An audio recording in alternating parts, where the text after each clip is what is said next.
어느 순간 문을 닫아버렸어요. 이제 있었던 일이에요. 그런 일이 실제로 얼마 전에 일어났어요. 치과가 한 2개 터졌어요.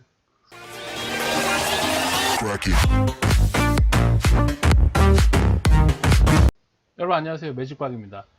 오늘은 여러분들 많이 궁금해 하시던 치아 교정에 대해서 한번 말씀을 드리려고 하는데요.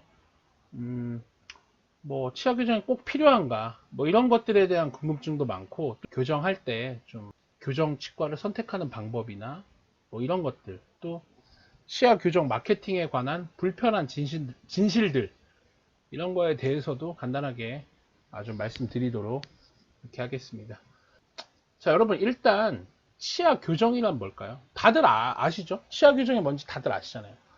치아 교정이란 치아를 움직여서 좀 가지런하게 만든다. 왼쪽 좀 덧니, 저 멀리 있는 그림, 덧니에서 이렇게 가지런하게. 그러면은 치아 교정 뭐하러 하냐? 치아 교정을 했을 때 뭐가 좋냐? 일단 교정을 하면 반듯해지죠? 가지런해지죠? 또 예뻐지려고 요즘은 교정들을 많이 하죠. 그리고 가지런해지면 여러분이 좀 모르실 거나 생각 별로 안 하실 수 있지만, 사실 이하고 이 사이에 이가 좀 덧니가 있는 분들은 그런 데서 충치가 많이 생겨요. 이가 겹쳐 있는 부분에서. 근데 가지런해지면 그런 데가 청소가 될 확률이 높으니까 아무래도 충치라던가 또는 뭐 잇몸병이라던가 이런 게 생길 확률이 굉장히 줄어들거든요. 그래서 그런 부분도 장점이 있다. 그리고 음식을 씹을 때 아무래도 좀 더 치아랑 치아가 맞닿는 관계가 좋아지니까 좀 더 효율적으로 저작, 씹는 일을 할 수 있고, 그렇게 되니까 턱관절이라던가 근육들에 좀 힘이 덜 들어가고, 그렇게 되니까 더 안정적으로 턱관절 질환이나 이런 게 생길 확률도 좀 줄어들고, 음식 씹는 효율도 좋아지고. 그러면 단점은 뭐냐? 교정을 했을 때 뭐가 안 좋냐? 일단 돈이 많이 들죠.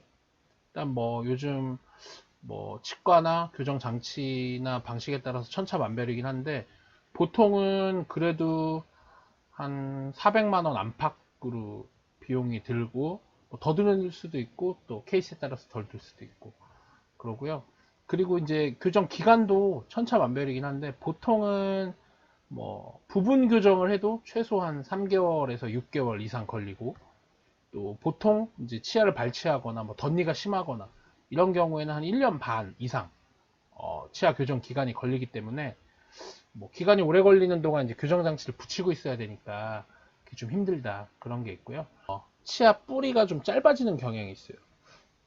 치아 교정은 치아를 한쪽 방향으로, 그러니까 우리가 원하는 어느 방향으로 24시간 내내 이런 철사를 이용해서 힘을 주는 방법인데, 그렇게 힘을 주면 내가 힘을 주면서 뚫고 나가는 쪽, 이 벽에 막혀 있다고 생각하면, 수레를 짊어진 사람이 벽을 뚫고 나가는 벽 쪽에서는 벽이 무너져요. 잇몸뼈가 녹아서 없어지고, 지나온 쪽, 빈 틈이 있겠죠? 거기는 잇몸뼈가 아물면서 치아가 움직이는 거예요. 조금씩.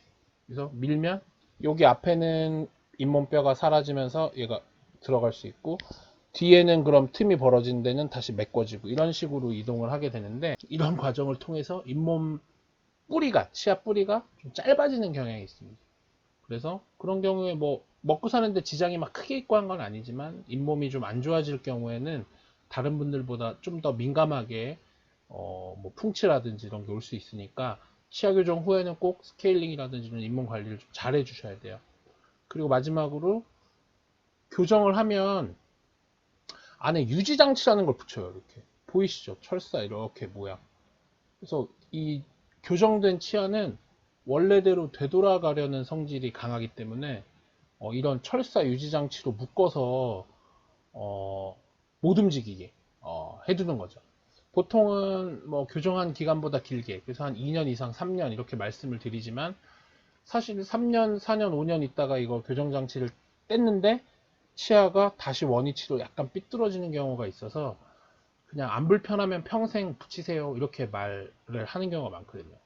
그래서 붙이고 살아야 되고, 그러다 보면 저 유지장치 주변에 아무래도 음식물이나 치석 같은 게 좀 많이 낄 수 있으니까 그런 게 좀 불편할 수 있죠. 예, 아몬드 뭐 이런 거, 그쵸. 아몬드나 고기 이런 게 낄 수 있죠. 자, 그리고 지금부터 좀 중요한 얘기를 할 건데, 치과에 와서 물어봐요.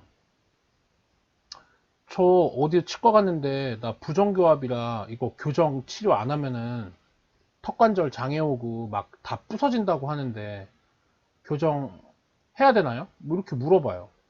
근데 사실 이 치아 교정이라는 게 옛날에 치아 교정이라는 게 개발되지 않았을 때 사람들도 잘 먹고 잘 살았잖아요. 그죠? 그러니까 우리 이제 사회나 나라가 좀 먹고 살만해지니까 좀 더 예쁘게, 좀 더 퀄리티 있는 삶을 위해서 이제 교정도 하고 하는 건데, 뭐 조금 부정교합이 있다고 해서 조금 삐뚤빼뚤하거나 완벽하게 가지런하지 않다고 해서 뭐 먹고 사는데 지장이 있거나 그런 건 전혀 아니에요. 그래서 뭐 조금만 삐뚤빼뚤해도 이거 부정교합이라 나중에 턱 아프고 막 뭐 혀가 말린다는 둥 막 그럼 진짜 되게 그 창의적인 핑계로 교정을 하라고 얘기를 듣고 저한테 와서 물어보는데 저는 그렇게 생각하지 않거든요. 그냥 대부분은 문제가 없어요. 그냥 다만 어, 너무너무 심한 비대칭이나 부정교합의 경우에는 이제 턱관절이 아파지거나 뭐 이렇게 얼굴이 삐뚤어지거나 이제 그럴 수 있어서 그러면 하면 좋고, 그리고 보통은 이제 좀 예쁘게 하려고 내가 막 입을 가리고 맨날 웃어야 된다든지 너무 치아 보이는 게 창피하다 뭐 이런 사람들 있잖아요. 또 특히 여성분들 같은 경우에 좀 외모에 신경 많이 쓰니까 그런 경우에 하면 되지, 무조건 뭐 꼭 해야 되고 이런 거는 아닌 것 같아요. 근데 간혹 일부 치과에서 그렇게 좀 권유하기도 하나 봐요. 근데 그건 아니니까 걱정 안 하셔도 된다. 약간의 부정교합을 무조건적으로 교정 치료를 하지 않으면 뭐가 잘못된다, 턱이 아프다, 얼굴이 삐뚤어진다, 꼭 교정해야 된다, 그거는 대체로 무시하셔도 될 것 같습니다. 네, 그리고 이 제 개인적인 의견임을 전제로 그러면은 어떤 치과 가서 교정하는 게 좋냐 이제 이렇게 물어보시는 분들도 계시거든요. 그래서 그냥 제가 생각을 이렇게 해보니까 그 교정 치료라는 게 특징상 좀 오래 하는 치료잖아요. 1년 이상 2년까지 막 이렇게 하는 치료거든. 그러니까 좀 한 자리에서 오래 한 치과, 쉽게 말해서 먹튀를 안 할. 뭐 했는데 한 1년 반 있다가 치과가 없어지면 나 아직 교정 안 끝났는데 그럼 안 되잖아. 그래서 제가 생각할 때는 좀 오래된 치과가 좋겠다.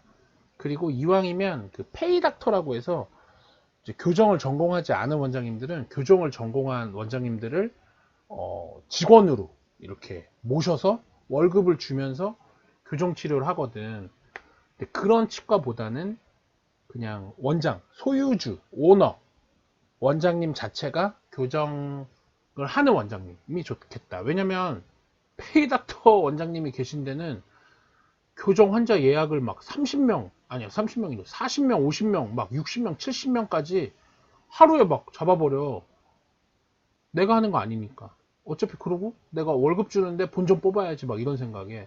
그러다 보면 아무리 교정을 잘하는 원장님도 시간이 부족하니까 물리적으로 안 되는 게 많고 또 피곤하잖아, 지치고. 그러면 또 이제 신경을 좀 덜 써줄 수밖에 없고. 이제 좀 그런 게 있어서 이왕이면 제 생각이에요. 이왕이면 오너 원장이 교정을 하면 좋겠다. 하루에 적정수의 환자 예약이 유지되는, 그러니까 너무 많이 시간이 부족하면 뭐 하나를 더 해주고 싶어도 막 뒤에 밀려있고 이러면은 막 바빠지고 그러면 막 좀 빨리빨리 하고, 피지컬이 막 아무리 좋아도 조금 그 피지컬적으로 여유가 있으면은 피지컬 좋은 사람이 여유를 가지고 하면 더 잘할 거 아니야. 뭐 그래서 막 100명씩 막 70명씩 하고 막 예약 이렇게 되는 치과는 안 좋은 것 같고, 실제로 이따가 말하겠지만 먹튀 치과가 몇 개 있었어요 최근에. 그런데 보면은 오늘 예약인데 오늘 안 가잖아? 그럼 막 2, 3주 동안 예약을 못해. 왜냐면 너무 꽉 차 있어서. 끼울 수가 없을 정도로 꽉 차 있어서 막 3주 후에 오셔야 돼요. 오늘 못 오시면요. 막 이런 데도 많아. 있었어. 그러다가 먹튀했어. 그런 원장님. 그러니까는 이제 그러지 않아야 되니까 좀 너무 많은 환자가 잡히면 예약 변경도 좀 어렵고, 아무래도 조금 더 충분한 시간을 가지고 원장님이 봐주면 좀 좋지 않겠나. 그래서 적정수의 환자 예약이 유지되는 곳이면 좋을 것 같고요. 그리고 교정은 전문의가 있습니다. 우리 치과 전문의 제도는 시행된 지 그렇게 오래되진 않았는데, 치과에도 뭐 교정과, 뭐 보철과, 뭐 이런 과들이 많아. 구강내과, 뭐 소아치과 막 많은데, 교정과도 이제 전문의 원장님이 계세요. 그러니까 교정에 대해서 좀 더 전문적으로 수련을 받은 거지. 우리 의과에서 정형외과, 안과 이런 것처럼 치과에 교정과 이렇게 있는 거니까 교정 전문의 원장님이 하면 아무래도 좀 고수지. 어쨌든 요 의견은 그냥 지극히 개인적인 의견이니까 뭐 태클 걸지 마시고, 너무나 많은 또 선택 방법이 있겠지만 뭐 최근에 있었던 어떤 그런 약간 교정 먹튀 치과 이런 사건들로 미루었을 때 좀 안정감 있고 뭐 그런 느낌으로 제가 말씀드리는 겁니다. 그리고 이제 이거 아까 방금 말한 교정치과 선택법하고 좀 이어지는 내용인데, 최근에 정확히 기억은 안 나지만 한 1, 2년 사이에 교정치과 먹튀 사건이 있었어요. 어떤 식이냐면 교정 환자를 막 마케팅을 해. 엄청 막 광고를 해. 인터넷 광고 같은 걸 해서 환자가 오죠. 그러면 뭐 엄청 싸게 해줘. 말도 안 되게 싸게 해줘. 예를 들어서 뭐 적정 평균 시세가 한 450만 원이잖아. 그러면 막 290만 원에 해줘. 왠지 알아요? 어쨌든 페이닥터 월급은 안 늘어나니까. 환자가 아무리 많이 와도 월급은 정해져 있으니까. 그래서 엄청 환자를 받는 거야. 뭐 체험단이니 뭐 교정 모델이니 뭐니 모집을 해. 근데 이렇게 해요. 교정 모델 모집합니다 해서 지원하잖아? 그럼 방금 전에 그 교정 모델 자리가 찼다고. 딱 어울리는 케이스가 찼다고. 그래서 너무 죄송하니까 그냥 님은 모델 선정은 안 됐지만 그냥 저희가 원래 450만 원인데 한 300만 원까지 엄청 할인을 해드릴게요. 죄송해요. 이렇게 하는 거야. 교정 체험단 뭐 이런 거 다 마찬가지. 어? 저거 뭐 너무 그냥 뻔해. 선수끼리는 다 알잖아. 그러니까 물론 싼 거는 맞아요. 싼 거는 확실히 맞아. 정상적인 교정 치료가 이루어진다는 가정하에 싼 건 맞아. 근데 싼 만큼 페이닥터 원장님들한테 쑤셔 넣는 그런 예약이 진행될 우려가 많고, 물론 아닌 치과도 엄청나게 많아요. 이거는 이제 그 아까 일부 몇몇 먹튀 배제 사례에 대해서 말하는 거니까 엄청 쑤셔 넣어서 이제 눈코 뜰 새 없이 바쁘지. 그러니까는 페이닥터 원장님도 힘들고 환자도 뭐 약간 뭐 빨리빨리 해야 되고 약속 변경도 안 되고 하루에 막 100명씩 오니까 막 스탠바이 막 10시 뭐 12시에 예약해서 12시에 가도 막 3, 40분씩 기다리고. 왜냐면 앞에 이미 물리적으로 할 수가 없다니까. 물리적으로. 그냥 환자가 와서 옷 벗고 안녕하세요 하고 앉아서 뭐 물 한번 부글부글 하고 이렇게 하는데 2, 3분 걸릴 거 아니에요. 그리고 그거 한 거 기구를 저희가 들고 가서 치워야 되잖아. 설거지하러. 치우고 그럼 새기고 가져와서 깔고 뭐 이렇게 하는 것만 왔다 갔다만 해도 뭐 일어나는데 환자가 뭐 입! 하고 벌떡 일어나는 것도 아니고 막 물 헹구고 뭐 잠깐 핸드폰도 했다가 뭐 전화 받으면서 일어나고 이러면 시간이 한 5분 막 이렇게 10분 이렇게 걸리는데 물리적으로 불가능한 숫자의 예약이 잡히는 걸 말하는 거예요. 그러니까 좀 손이 빠르고 하는 원장님들은 그런 가운데도 최고의 교정을 해주실 수 있는 분들이 많이 있겠죠. 네. 어쨌든 그래서 어떤 식이냐면 그렇게 해서 많이 모아. 그 다음에 돈을 일시불로 현금으로 달라 그래. 뭐 분납 이런 게 아니고 교정 기간이 1년, 2년 걸리잖아. 근데 그동안 뭐 처음에 원래 이제 이거 장치 철길 깔 때는 장치도 들어가고 하니까 많이 내는 게 맞아요. 한 반 정도? 한 200만 원? 뭐 100 몇십만 원씩 받아. 그리고 뭐 월 치료비를 받기도 하고 분납으로 뭐 한 달에 얼마씩 받기도 하는데 초반에 다 내라. 그러면 할인해 주겠다. 그리고 대신 현금으로 내라. 현금으로 내라는 건 뭐야? 탈세지, 탈세. 그냥 소득을 숨기겠다. 그러니까 탈세야. 현금으로 내라는 거는. 그러니까 그거 뭐 아무튼 그렇게 해서 일시불로 다 받고, 그러면 한 2년간 이 돈은 다 받았고 2년간 이 사람한테 해줄 것만 남아있죠. 그거를 계속하고 계속하고 계속하고 계속 돌려, 무한동력으로. 그러면 환자는 더 늘고 돈은 받았고 해주는 거는 어차피 페이닥터가 해주고 있고 계속 무한히 늘려. 그 다음에 어느 순간 문을 닫아버렸어요. 진짜 있었던 일이에요. 그래서 그 치과에서 교정하던 사람들이 다 난민이 된 거야. 나 교정 아직 1년 남았는데 돈은 다 냈고 1년 남았고 해줄 사람 없어. 그리고 뭐 듣기로는 뭐 페이닥터 월급도 다 안 주고 뭐 그런 식이래. 그래서 어느 날 예약이 있어서 갔는데 문에 붙어 있어. 죄송합니다. 오늘부터 진료하지 않습니다.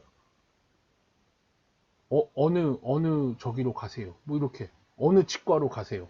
근데 그 치과랑 뭐 협의된 것도 아니야. 그냥 붙여놨어. 그 치과도 피해자야. 그러니까 그 치과도 갑자기 막 쏟아져, 난민이. 근데 난민들이 여기서 해준다던가요? 공짜로 해주는 거 아닌가요? 뭐 이러면 미쳤어요? 저희가 왜 해줘요? 뭐 이렇게 되는 거지. 그런 일이 실제로 얼마 전에 일어났어요. 치과가 한 2개 터졌어요. 하여튼 그래서 이렇게 공장식으로 되게 싼 가격을 내세워서 덤핑을 해서 환자 수를 몰아붙이고 붙이고 부풀리고 하다가 결국은 터트린 병원들이 있으니까 조금 조심할 필요는 있지 않겠습니까? 그런 말씀을 드리는 겁니다. 꼭 그런 치과가 먹튀할 치과다 이런 건 아니지만 지금 먹튀한 치과들의 사례는 그랬다. 그리고 이렇게 막 환자 수가 엄청 많은 그런 병원의 페이닥터 원장님들은 너무 노동 강도가 세잖아, 솔직히. 딴 데 가면은 하루에 뭐 20명 이렇게밖에 예약이 없는데 30명. 어느 치과에서 70명, 80명을 보면 월급은 물론 좀 더 주겠지만 막 그렇다고 두세 배 주지는 않거든. 힘들잖아. 그럼 어떻게 하겠어요? 사직서를 내겠죠. 저 그만하겠습니다. 그럼 어떻게 돼? 나는 교정을 A라는 원장님한테 받고 있었는데 사직서를 낸 순간 그래요? 그러면 그 원장님이 다른 치과의사 선생님을 구해 오겠지? 또 딴 사람이 취직하겠지? 그러면 A라는 선생님한테 막 받다가 갑자기 B라는 선생님한테 받으면 선생님들마다 그 술식이나 이런 게 좀 차이가 난단 말이에요. 선호하는 뭐 장치라든지 방식이라든지. 그럼 또 자기 손에 안 맞아. 그러면 또 그걸 뭐 자기 손에 맞추는데 또 몇 달 걸리고.